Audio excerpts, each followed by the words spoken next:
It's mailbag time here at Chat Sports, answering all of your NFL questions live as part of our audience here on NFL Daily.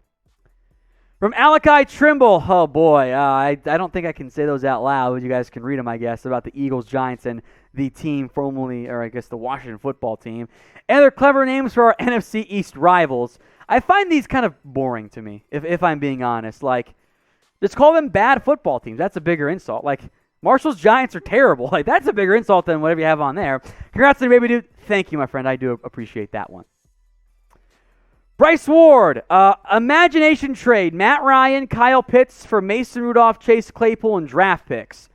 Well, the issue here is that the Falcons are giving up the two best assets in that trade, which is Matt Ryan and Kyle Pitts. So, but also Pittsburgh has Pat Freiermuth. They're actually okay at tight end. So it's fun. It's clever. Falcons block your number with like 8 first-round picks in a row. Rashard Lee. Well, maybe not 8. Maybe it's more like 3. Either way.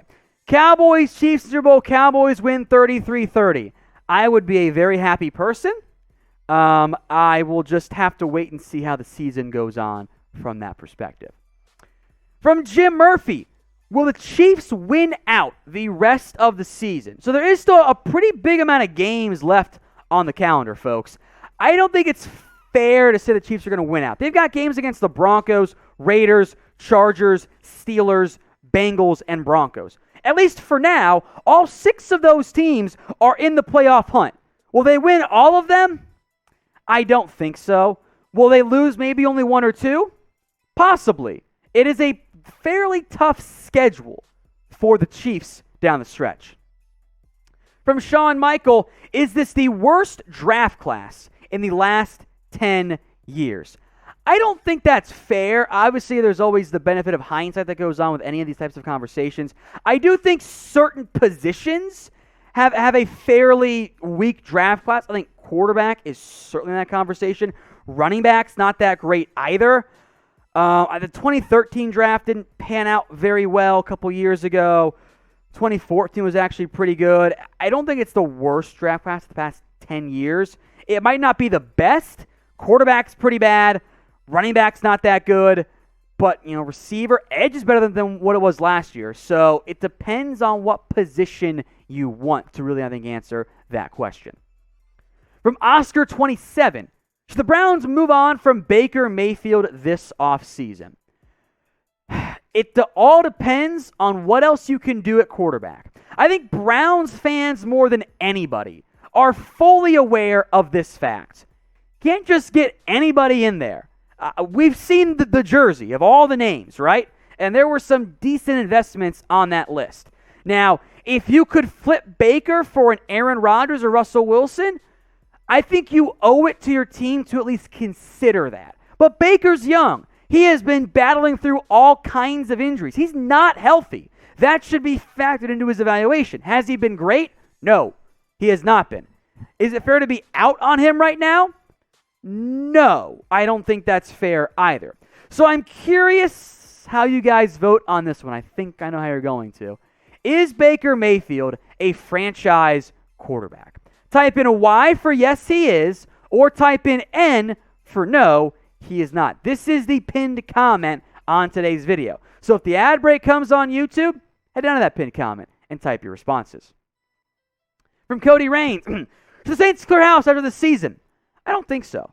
The quarterback spot is unsettled, but the way the Saints have spent and continue to spend, I don't think they want to enter a rebuilding process. Go find a quarterback. The rest of the roster is actually pretty good as far as I'm concerned.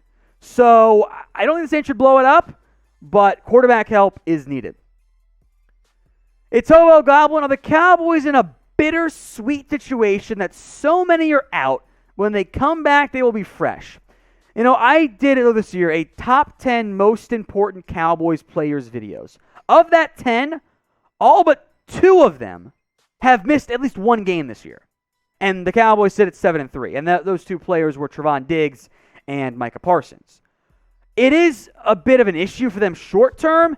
If they come back healthy and in shape, it could end up being a benefit down the stretch for them. From Gilbert Bamberger. Can the Raiders turn their season around? Yes, I think they can, but time is very much running out, and it's a bit of a problem that for several years in a row now, the Raiders have just not closed seasons strong. Here's their issue. Their schedule down the stretch. You've got the Washington football team, the Chiefs, the Browns, the Broncos, the Colts, and the Chargers. All but one of those teams, maybe two, when they play Las Vegas, will be in the playoff hunt themselves. So because you lost winnable games to teams like the Giants and the Bears, that really hurt Vegas's playoff chances. From Jimmy Longjohns, are the Ravens the best team in the AFC?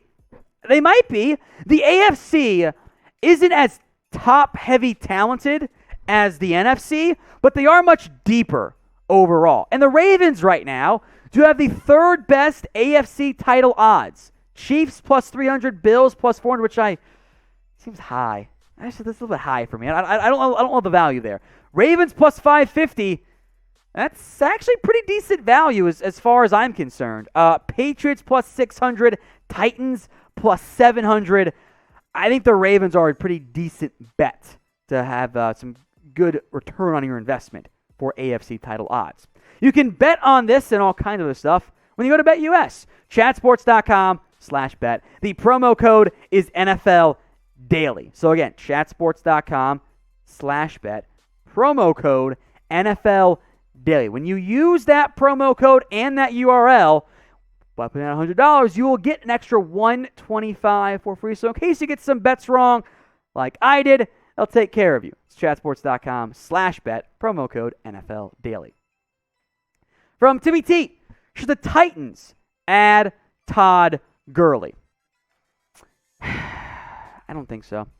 If I'm being honest, guys, as it relates to Todd Gurley, I think he's washed. I mean, look at all the injuries that have happened at running backs this year, and they have brought in no one for Todd Gurley. The Ravens checked in with him and then was like, all right, we're cool. We don't want him. We're using Devonta Freeman and Lev Bell. I think Gurley and his knee, he's just not healthy. So I know he was a big name even just 2 years ago. Current Todd Gurley, I think he's cooked. So who is the best NFL free agent left? Cam Newton finally signed, and he's doing pretty well for Carolina. So who do you think? Best NFL free agent left.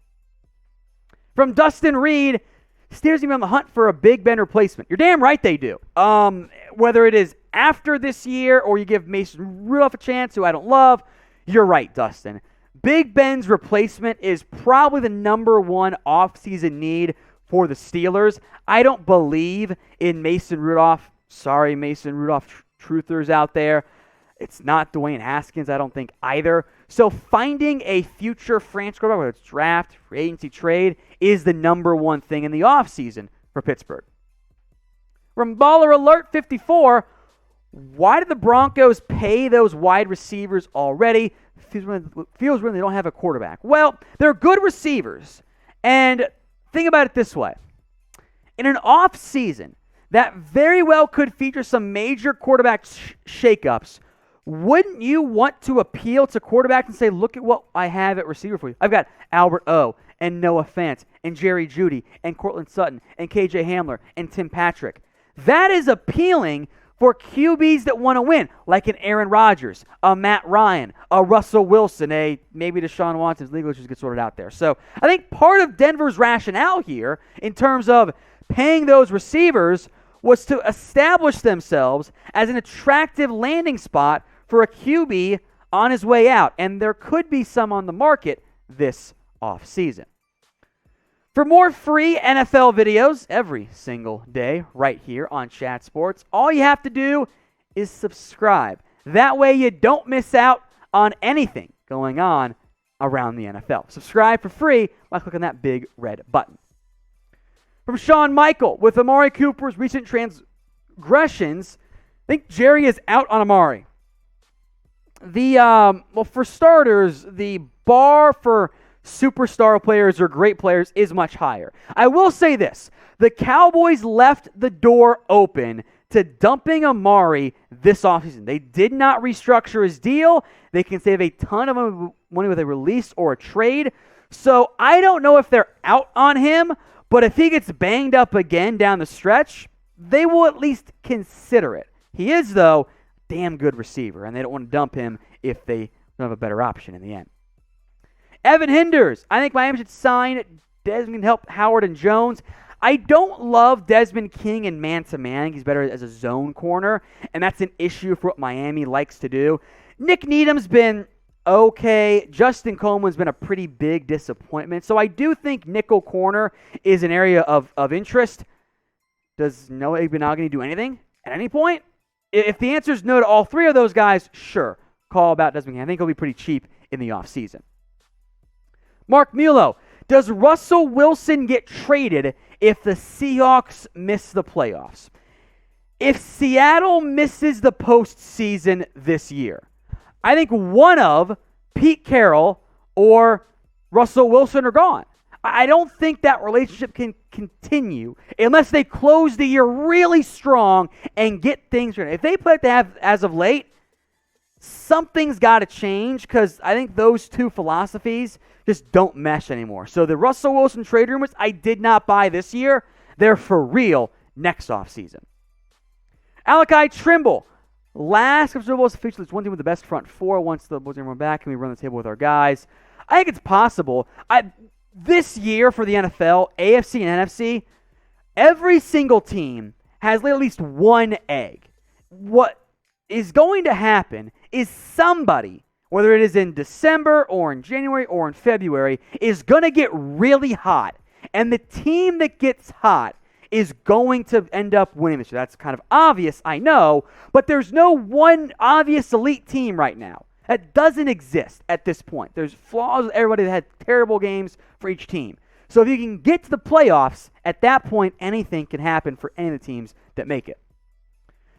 Vicky Thomas, 45. Will the Falcons be able to get an actually good pass rusher in the offseason? I hope so. I have been very whelmed by the Falcons' pass rush this year. I like Grady Jarrett. He's been splashy, although he is aging. But Steven Means, Ojedeji, however you pronounce it, sorry. Dante Fowler, Tyler Davison. It's not a good grouping, is what I'm saying here. So whether there's round one, free agency, round two, the Falcons absolutely must get a better pass rush. So they had better, or else that defense is in trouble. Now, I know my answer, but I want to hear your guys's. What's better in the NFL? Type D for the NFL draft or type in F for free agency. Bryce Ward. Who is Zero's 2022 quarterback? Draft pick, Mason Rudolph, free agent, or trade? I will power rank them. Mason or Rudolph, trade, draft pick, free agent. And I think there's kind of a tier grouping there of Rudolph and trade, free agent, draft pick. I don't love the quarterback draft class. It's not the route I would go. I don't think the free agent class is very good either. So Rudolph, trade. I think I said draft pick, free agent. If not, that's what I meant. Draft pick, third, free agent, 4. I just don't love the options. Unless it's a trade, there's some great ones for Pittsburgh. Evan Hinder. Should KC consider a Travis Kelce replacement sooner rather than later? This might surprise you, but Travis Kelce is 32 years old. He's not exactly the youngest player at tight end. So I think they should at least consider it. They've got bigger needs right now, probably a receiver 2, which would also kind of help you replace Kelce as well. Sean Michael, 23 and 24 quarterback class. J.J. McCarthy. Is he eligible? Oh, he's a true freshman this year. So he's 25 for McCarthy. He needs 3 years then. Wait, no, he can come out in 24. Sorry. Bryce Young, C.J. Stroud. Who's the best quarterback in the NFL? Ooh, good question. We haven't seen enough out of McCarthy to anoint him yet, but there's promise there. I think I'll go C.J. Stroud then Bryce Young, but I think next year, when it's Young and Stroud, those two, that's going to be the entire conversation. One of those two guys will be the number 1 overall pick. I think right now, of course, about Spencer Rattler, so we'll see what happens.